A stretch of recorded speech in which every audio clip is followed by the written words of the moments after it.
औज़ु बिल्लाहि मिनश्शैतानिर्रजीम बिस्मिल्लाहिर्रहमानिर्रहीम। शुरू करता हूँ अल्लाह के नाम से जो निहायत मेहरबान करीम और रहीम है मेरा रब। सभी सुनने वालों की खिदमत में मेरा सलाम कबूल हो। अस्सलामु अलैकुम वरहमतुल्लाहि वबरकातुहू। मैं ज़ाकिर निज़ामी चिश्ती मोहब्बत के पैगाम के साथ फिर हाजिर हूँ। मेरे अजीज़ों, मेरे दोस्तों, कुछ बातें गौर व फिक्र करने के लिए आपके साथ मैं फिर हाजिर हूँ। मेरे अजीज़ों, जैसे कि मैं हर अपनी वीडियो में मोहब्बत का पैगाम देता हूँ, भाई सबसे पहले हम अच्छे इंसान बने रहें, नमाज रोज़े की पाबंदी रखें, कुरान हकीम की तिलावत करते रहें और याद इलाही में हर सांस हमारी लगी रहे। हमें ये कोशिश करनी चाहिए। कहते हैं जो सांस गाफिल वो सांस काफिर। तो हम अल्लाह ताला से अशद मोहब्बत करें मेरा रब, ताकि हमसे भी अशद मोहब्बत करे। वैसे तो वो हमसे सभी से मोहब्बत करता है। अल्लाह ताला अपने तमाम बंदों से मोहब्बत करता है मेरा रब, और बिना किसी मतलब और मकसद के हम जैसे खाकसार गुनहगारों पे उसका करम ही करम रहता है। क्योंकि अल्लाह ताला ने ये जो कायनात बनाई है तो ये मेरे रब के किसी काम की नहीं है, लेकिन अल्लाह ताला ने अपने बंदे को जो बनाया और इस कायनात का मालिक बना करके भेजा, यानी कि अपना खलीफा बना करके अल्लाह ने अपने बंदे को इस दुनिया में भेजा।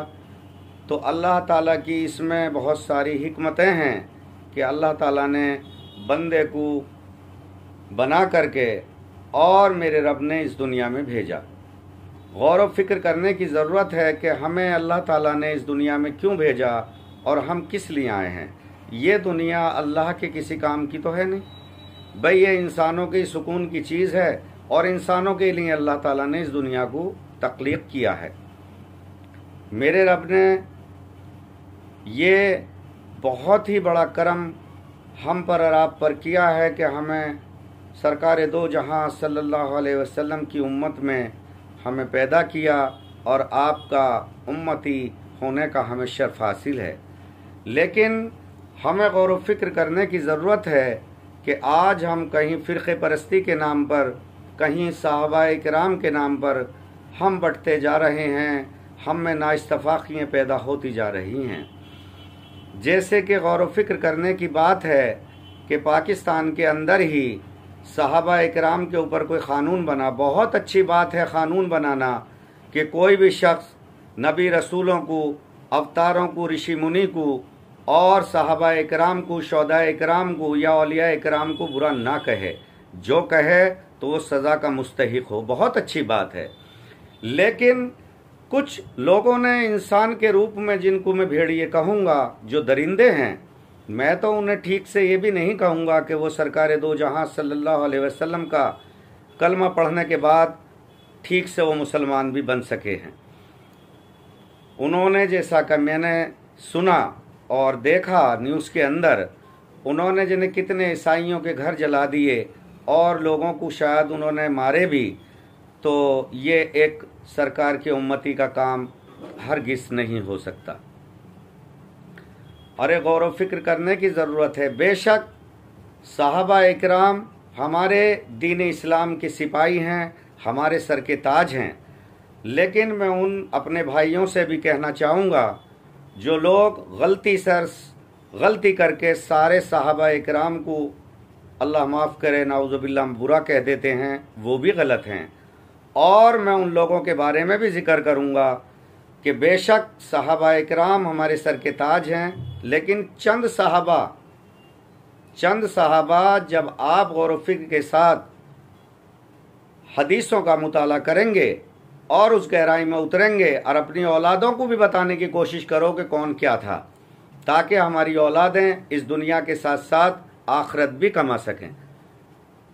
अपनी औलादों के लिए 10-10 मिनट का हम सबको वक्त निकालना चाहिए और पूरी इस्लामी हिस्ट्री जो भी है और जो कुरान हदीस अल्लाह ताला ने जिन्हें भी पढ़ने की तौफीक दी है, बड़े बड़े माशाल्लाह आज उलमाए दीन हमारे बैठे हुए हैं, और अल्लाह ताला उन सब की उम्र में बरकत करे और ये दीन की रोशनी फैलाने की और तौफीक दे और हम सबको अमल करने की अल्लाह तौफीक दे। तो हमें अपनी औलादों को बताना चाहिए कि भाई कौन सहाबा कैसे थे, किस किस का रुतबा क्या था। लेकिन मैं उन लोगों के बारे में भी कहना चाहूँगा जो चंद सहाबियों के लिए सारे सहाबा का एक गोलबंदी बना करके और फिसाद फैलाते हैं। भाई फिर इसका मतलब आप सरकार दो जहां सल्लल्लाहु अलैहि वसल्लम की हदीस मुबारक का आप इनकार करना आपने शुरू कर दिया। भाई मैं एक सादी भाषा में एक मिसाल देनी चाहूँगा। जैसे मैं एक इंडियन हूँ, अब मैं अच्छा इंडियन हूँ या बुरा इंडियन हूँ वो मेरा किरदार बताएगा दुनिया वालों को, जैसे मैं ज़िंदगी बसर करूँगा। तो ऐसे ही जैसे कोई अमेरिकन है, कोई पाकिस्तानी है, तो ऐसे ही जो सरकार के दौर के सामने के थे जिन्होंने ज़ाहिरा कलमा पढ़ा, वो सब साहबाए किराम उन्हें लोग कहते हैं और हम मानते हैं। लेकिन आप गौर व फिक्र करें, उसमें वो भी साहबा मौजूद थे जो सरकार ने इरशाद फरमाया एक अपने साहबाए किराम से आसाब से कि मेरे साहबा के अंदर 12 लोग ऐसे मुनाफिक हैं जो हमेशा जहन्नम में रहेंगे, तब तक रहेंगे जब तक ऊँट सुई के नकवे से ना निकल जाए, जो कि नामुमकिन है। तो आपने पर्दा डाल दिया, आपने नाम खोलने को मने कर दिया कि लोग कल क्या क्या बातें करेंगे कि आपस में ही साहबा लड़ रहे हैं और एक दूसरे को कत्ल कर रहे हैं। आपकी हिकमत बहुत बड़ी थी, अल्लाह ने आपको बड़ा हिकमत वाला बनाया है। सरकार दो जहां सल्लल्लाहु अलैहि वसल्लम ने इरशाद फरमाया कि उनमें से 8 दुमेले फोड़े से भी मौत होगी। आज आप उस पर गौर करें, उन हदीसों को ढूंढें, पढ़ें कि वो कौन थे। अच्छा चलिए, दूसरी बात जो आज ज़्यादा तुक्का फजीता फैलता है कि जैसे वहाँ कानून बना, बहुत अच्छी बात है, लेकिन इन्होंने जो ईसाइयों के घर जलाए, जिन लोगों को मारे, ये एक उम्मती एक मुसलमान का काम हरगिज़ नहीं हो सकता। अरे जालिमो, ये क्यों नहीं सोचते तुम कि तुम किस नबी के उम्मती हो जिस सरकार दो जहां सल्लल्लाहु अलैहि वसल्लम के ख़द्म मुबारक से पत्थर पे भी आपका पैर मुबारक पड़ जाए तो वो भी मौम हो जाए। तुम उनका कलमा पढ़ने के बाद भी तुम्हारे दिल मौम नहीं हो रहे। तुम कैसे मुसलमान हो? तुम कैसे ईमान वाले हो? अल्लाह से तौबा करो और ऐसी गलतियों से बाज आओ कि सरकार दो जहां सल्लल्लाहु अलैहि वसल्लम के ख़द्म मुबारक से पत्थर भी मौम हो जाएं और सरकार के हुक्म से पत्थर भी कलमा पढ़ लें। अरे तुम्हें तो मैं संग दिल भी नहीं कह सकता, संग दिल भी नहीं कह सकता, क्योंकि संग मौम हो गया, पत्थर मौम हो गए और आपने सरकार दो जहां सल्लल्लाहु अलैहि वसल्लम का कलमा पढ़ा। आपके कौन से दिल हैं? तो तौबा करें, इन गलतियों से बाज आएं। और सरकार दो जहां सल्लल्लाहु अलैहि वसल्लम की बहुत सारी हदीस मुबारक हैं। मौलाए कायनात मौला अली शेर खुदा अलैहिस्सलाम से मोहब्बत रखने वाला हकीकी मोमिन होता है और उनसे मुखालफत और नफ़रत कोई आज रखता हो या 1400 साल पहले रखता हो, वो मुनाफिक है। वो कोई भी हो, वो गौर व फिक्र आप खुद करें, वो कुरान हदीस से आपके सामने खुद हकीकत निकल के आ जाएगी। भाई ठीक है, मैं सभी लोगों से ये कहना चाहूँगा, मेरी रिक्वेस्ट है, मेरी इल्तिजा है, हाथ जोड़ करके, ठीक है, अमीर व माविया का मामला और मौलाए कायनात का जो है वो जग जाहिर है और वो सभी हदीसों में मौजूद है। लगभग सरकार दो जहां सल्लल्लाहु अलैहि वसल्लम की उम्मत आज माशाल्लाह बड़े बड़े उलमाए दीन बैठे हैं और उनका खुलासा कर रहे हैं, लेकिन उनका मामला ठीक है, वो जा चुके। अब उन लोगों से हाँ चौकस रहने की ज़रूरत है। ये हाथ जोड़ के मेरी भी इल्तिजा है मेरे अजीज़ों कि अमीर माविया और मौलाए कायनात का मामला वो अल्लाह के यहाँ जो भी फ़ैसला होगा, हो गया होगा या हो जाएगा, वो अल्लाह बेहतर जाने। लेकिन कुछ लोग यजीद की पैरोकारी में जो उतर आए हैं, तो हमें अपनी औलादों को उन लोगों से चौकस करने की ज़रूरत है, बताने की ज़रूरत है यजीद कौन था, कितना बड़ा जालिम था। और मैं ये कहूँ जो अहले बैत से वाकई उस तरह की मोहब्बत नहीं रखते, ज़ुबानी मोहब्बत रखते हैं कि ठीक है भाई कि अमीर माविया ने अपने बेटे को कुछ काबिलियत होगी तब बनाया, वो उनके मामले उनके साथ छोड़ दो। मगर बात हम यजीद के टॉपिक पर करते हैं।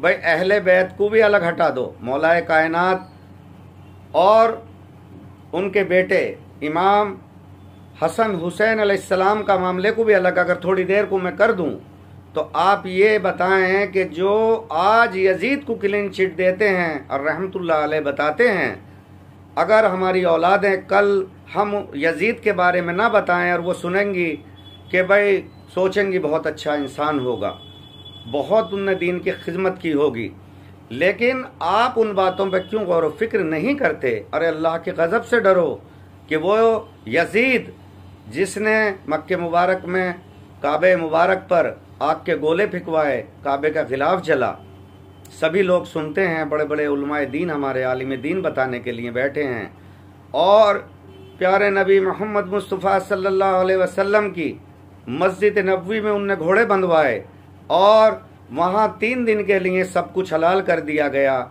शराबें पी गईं, हरामकारियाँ की गईं।